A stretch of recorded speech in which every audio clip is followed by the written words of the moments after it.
Hi guys, and welcome to one of my last webinars of 2020. And 2020 has obviously been a very demanding and frankly mostly negative year for most of us. And therefore, I think it's more important than ever that we try to end it on a positive note by doing something positive for another person or other people.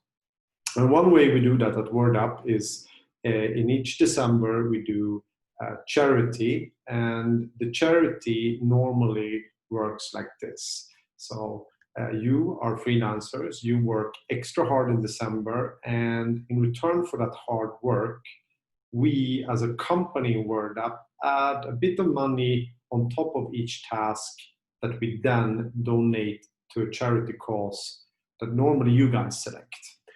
However, as you see, this year I have taken the liberty of selecting the cause for us, and it's global warming and preventing future pandemics. And I hope you guys forgive me when I explain why. And it all started with an article I read in The Economist a couple of months ago, where they explained what caused the pandemic and how that was related to global warming. So global warming is obviously very bad for us. And frankly, if we continue like we do, our children will probably inhabit a planet that doesn't look at all like the one we are having. More earthquakes, more hurricanes, more desert, more swamps. I mean, no good things. The good news, though, is that on individually, we're doing much better. So, and we have been doing that for a very long time, actually. So Greta Thunberg, a Swedish girl that went on strike in August 2018, she has clearly raised awareness.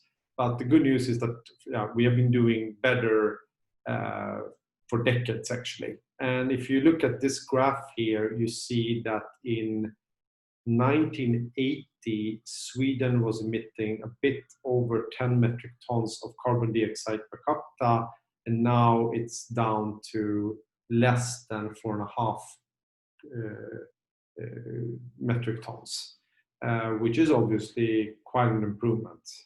The problem, however, is that there's more of us, and there will be more of us until 2100, when the global population is expected to flatten out. The growth curve is expected to flatten out. And if you look at this curve here, you see that just in the next 10 years, the projected growth is reaching point of no return in terms of global warming, which is incredibly bad news, obviously.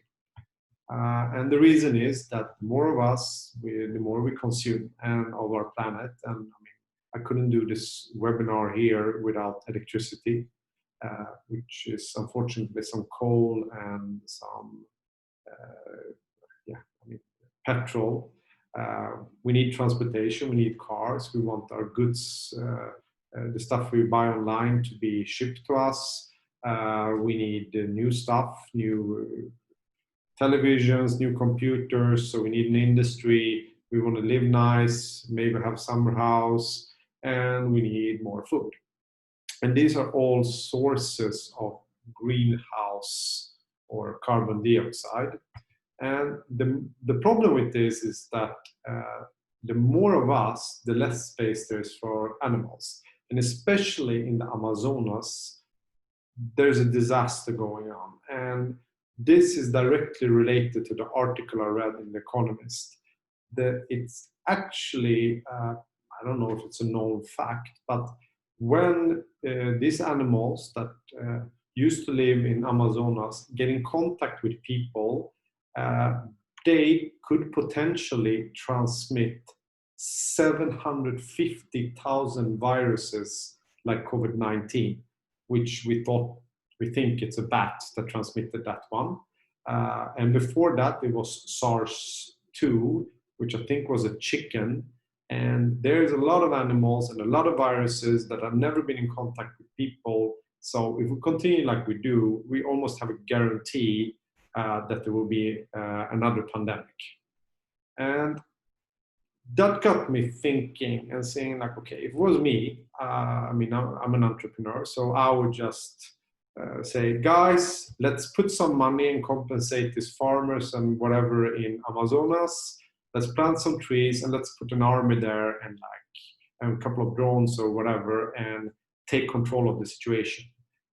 These guys are not going to do that. They're going to argue about it, but nothing is going to happen. So I started looking at what can I do, or what can I, as a CEO, do? How can I make some kind of impact?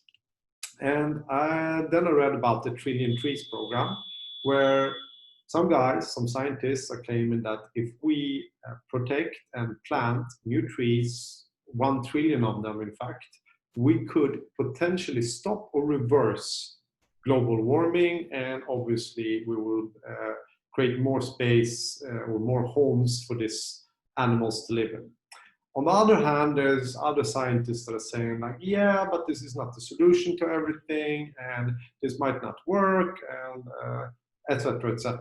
And I think that's kind of bullshit, because I mean, trees are obviously good for us. It's not going to hurt. And I mean, what? Everybody knows that they improve air quality. They will provide shade, which reduces urban heat. They filter rainwater and reduces runoff, so soil cannot like run off. And finally, again, they are the home of all of these animals that are potential transmitters of 750,000 viruses. So, in conclusion, we need to plant trees, but 1 trillion is a lot of trees. And if you Google it, if you Google how long does it take to count to 1 trillion, you will see that it takes 31.7 thousand years to reach that number, which kind of means that it's we cannot digest that kind of number. It's incomprehensible for a human being.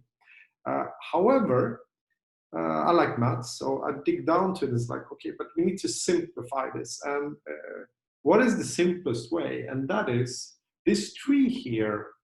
I mean, you plant it and then it kind of stays there for a while, like 20 years, 30 years.